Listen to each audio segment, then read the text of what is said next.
Okay. You know, there's a really old story. You've probably heard it before. It happened to be about an African farmer who heard about people in this country that were finding these rich veins of diamonds and getting rich, and he thought he was being left behind. So he basically just abandoned his farm and went out looking for these diamonds. And he did this in various different places, and he couldn't find anything. And eventually, basically, he gave up. And this is a true story that basically he got to the point that he basically committed suicide. He was so frustrated that he couldn't participate in this process. But the farmer that had actually inherited the farm after this first farmer had left, he was working the land, and actually he was walking and he found this stream that was running around, and he was looking in there, and there's a couple things that was kind of glimmering at him, and he pulls out this rock, and it was kind of pretty, basically had these little colors and things like that, and then so he basically takes this rock and sets it up on his mantle in his home. And a couple weeks after that, a friend stops by and notices this rock on his mantle and starts taking a look at it. He takes a closer look at it. He lifts it up and turns it around and asks the farmer, his farmer friend, says, "Do you know what you have here?" He says, "No, so it's just a rock I found in the stream." He says, "Well, this is a diamond." I mean, basically, on his farm, he found this large diamond. It actually turned out to be one of the largest diamonds that had ever been discovered. And the farmer said, "Oh gosh, there's all sorts of those rocks in my stream." So the first farmer basically went searching for these diamonds when it was basically already under his feet. And the second farmer didn't quite know what he did, but guess what? Somebody found him that actually turned him on to that. He actually found what turned out to be the richest diamond source in Africa. Now, this is actually a true story. And if you're familiar with the story, it's titled "Acres of Diamonds." I believe the author's name was Russ Cromwell, and it's told a little bit more colorfully than I've actually done it. I tried to summarize it down so we could actually talk about this. But we're talking about God's bounty, and actually, God's bounty is all around us. The trouble is that we have to pay attention. We have to notice what's around us. We have to be part of that process. That when we don't focus on what's around us, then we miss stuff. How many times have you gone into a building? I did this just on Saturday. You go into a building and you've been into it several times, and then all of a sudden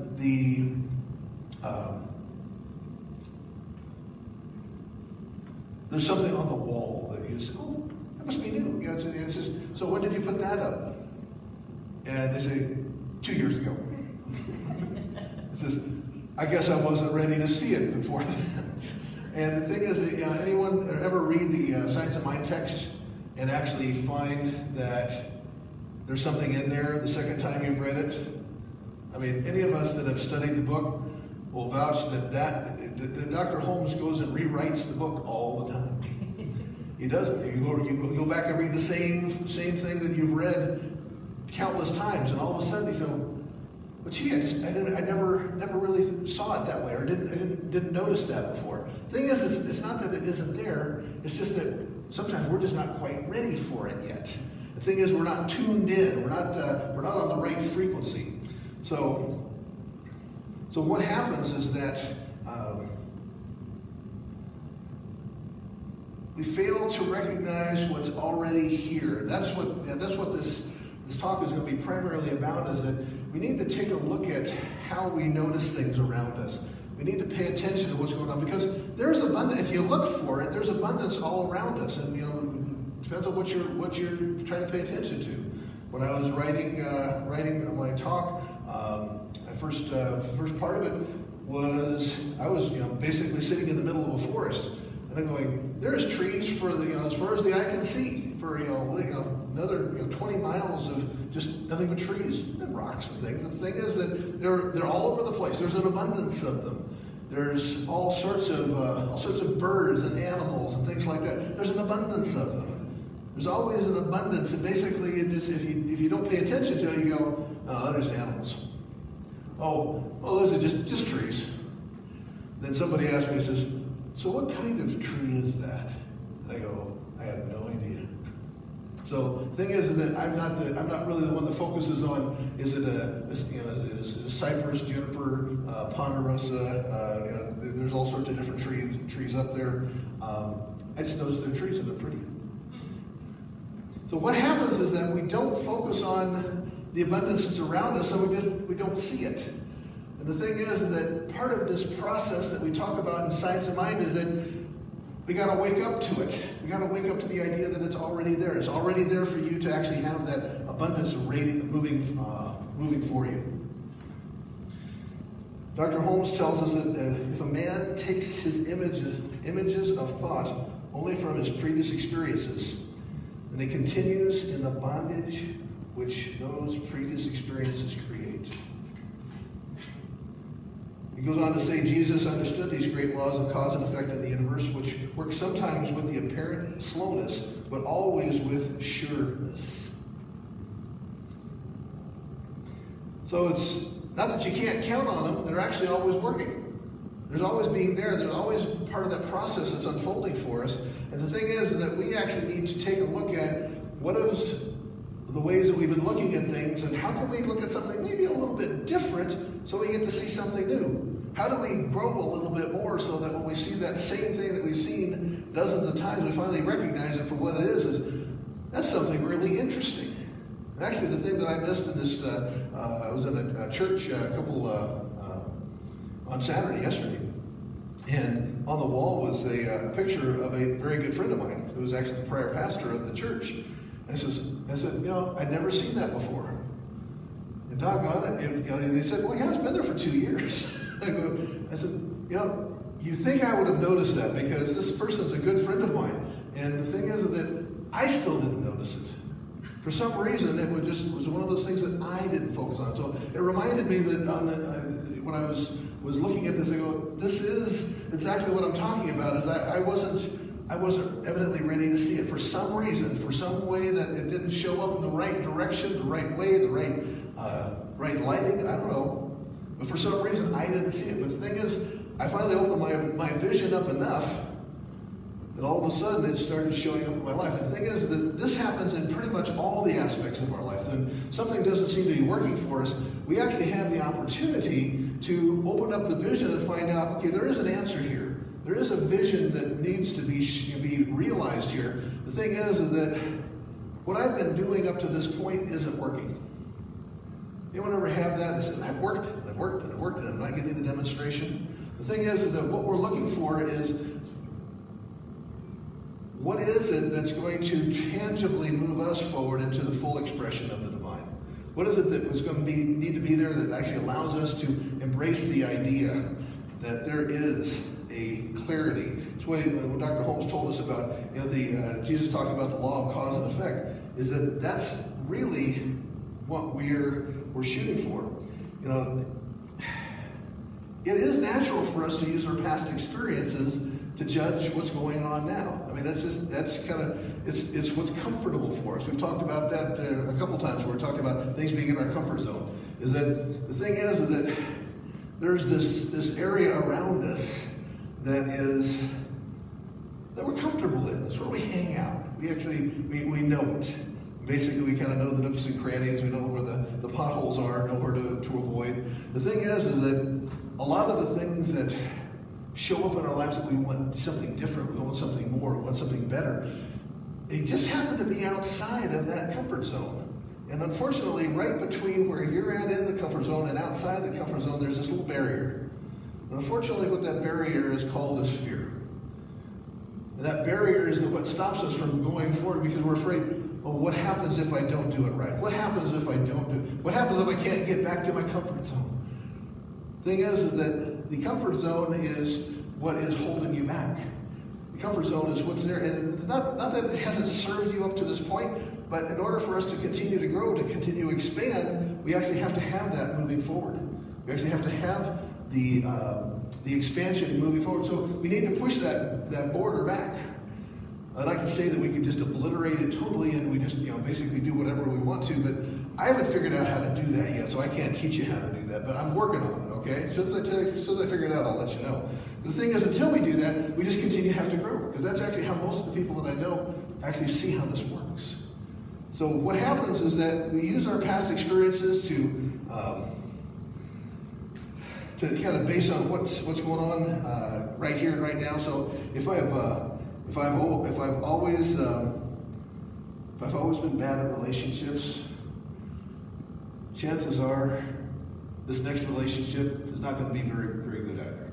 The thing is that if we base everything on our prior relationships, if I've always been in this income bracket, chances of me moving to another income bracket is not going to happen unless I actually start growing, learning knowledge, learning how to deal with finances, learning how to do that better. So these are things that we actually have to do in a grander way for us to be able to move in that place, to embrace something grander. Is we actually have to take a look at what is it that we're face it anyway, and then step forward on faith, because that's what we're teaching here. We're teaching that there is somebody that's got your back. There's actually something there's an energy that basically is willing to uplift you and help support you, and it'll help you grow. The thing is that you got to take the first step. You got to take the first step on faith. The trouble is that we hang on to stuff that just holds us back. Basically, it's from resentments to fears to limited thinking that's word for it, or past hurts. All of these things tend to hold us down and basically say, I can't step because I don't have enough energy to get past it. We need to start looking at how do we get rid of those things. Well, that actually happens through meditation, through prayer, through spiritual practice like doing affirmations, doing the visualizations like we did this morning. These are all sorts of things that are possible for you to engage in that's going to help you grow to a different level to express the divine process working for you. You have to go inside. You have to go down deeper. You actually have to, in order to make things grow out this way, you have to go down inside. You have to go in there to take a look at what is it that makes me the way I am, that there's that fear is out there. And the more that you know about that, the easier it is for you to move it, to stretch it. This is what we're shooting for. We're looking to see how is it going to be a full expression of who we are. We just have to take a look at what's inside.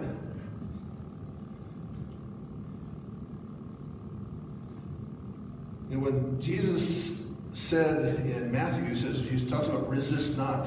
And I think it continues on resist not evil, but this is from Dr. Holmes in the Science of Mind textbook.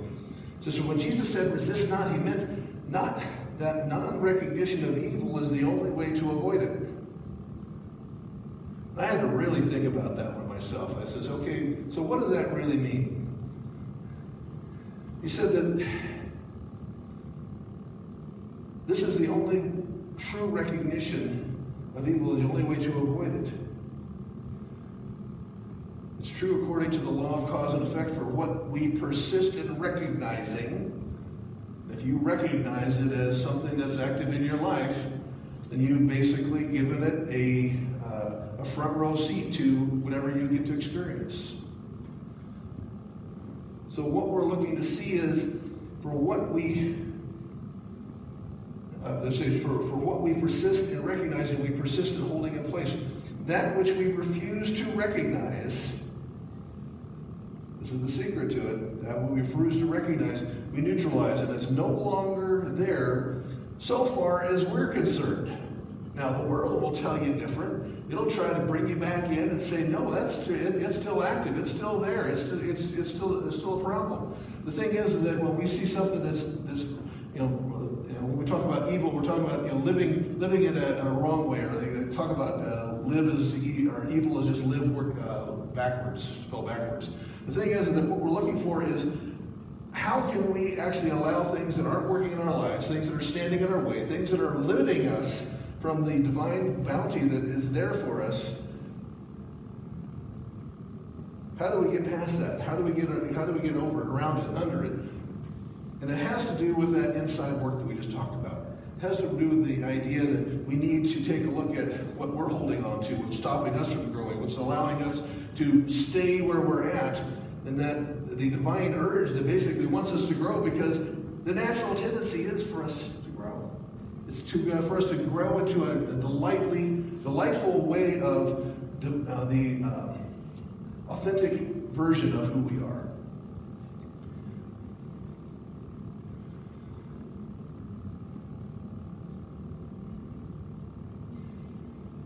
You know, sometimes we just kind of embrace a idea that doesn't serve us, and sometimes it's done for very well-meaning purposes. When I was thinking about this, one of the examples that I came up with for me is that when I first started doing my teen work, I started looking at developing a teen program at a church, and what I thought is that I'm going to get the bigger churches. They've got bigger teen groups. That's what I want, and I'm going to do what they do. I didn't have a single teen to begin with. And what I found, it was a great learning lesson, is that what they did was what works for a large teen group. And when I got to that large teen group, I probably needed to do the same and everything, and actually I did. But the thing is that to get to that point, you had to take it by steps. And it was a beautiful lesson because it failed miserably. I mean, I had all of the things that about 3 or 4 of the larger teen groups, that had 15, 25 teens, coming on a Sunday. I says, that's what I want to see. And the thing is that we got to a point that I just started recognizing, this is just, the teens didn't want to do it. They didn't, basically I was losing energy. So what I learned is that you still have to take a look at what works for you, because just because it's worked for somebody else, just because there's in another area that is working for you, you still have to figure out what works for you. What is going to happen in this spot, at this time, in this location is going to be the best. That's actually what we're talking about in our visioning this morning, is that we were looking for what is the highest expression of good that this church, this center could be in this community. What was that going to look like? That's the type of work that we're doing to try to figure out, who are we? What do we stand for? What are we going to actually embrace as who we are? The thing is that it's a great adventure. The thing is that it's an ongoing learning process, because there'll be things that we try and it says, that didn't work as well as we thought it would, so we'll try something different. The thing is that we're engaged in movement forward. And that's what I'm encouraging you, is that you need to encourage yourself to move forward. Not only do you need to find out what's holding you back, but then you need to do the spiritual work to actually help it be released. Because you can identify that, because I disappointed my mother back in 29 years ago, that I can't take a job in this industry. This is the way some of the thinking works. It is. Unfortunately, it's what happens, is that we actually allow things to stand in our way that no longer should have a bind on us. Maybe at the moment it should have, but the thing is that we should have figured out how to release it, move forward, and past it. The thing is that we're not doing that, and that's why we don't get the full advantage of the abundance that we have. It's so easy to think it through and say, this is what I really want to see. This is what I want to do. It's going to look just like this. I had a very good friend of mine, a minister who's made his transition, but basically he was one of my mentors in developing a teen program. And I was talking to him about what I was planning on doing, and he says,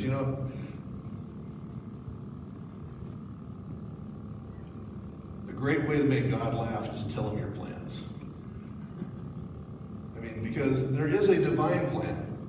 And usually, until you've taken the time to listen for it, you don't quite have it. It might be close. The thing is that it's one of those things that the divine plan needs to unfold. That's what's going to actually create the greatest good in your life. So that's what we're shooting for. That's what we're shooting for. So the right use of this process is what we're looking to see to demonstrate in our lives.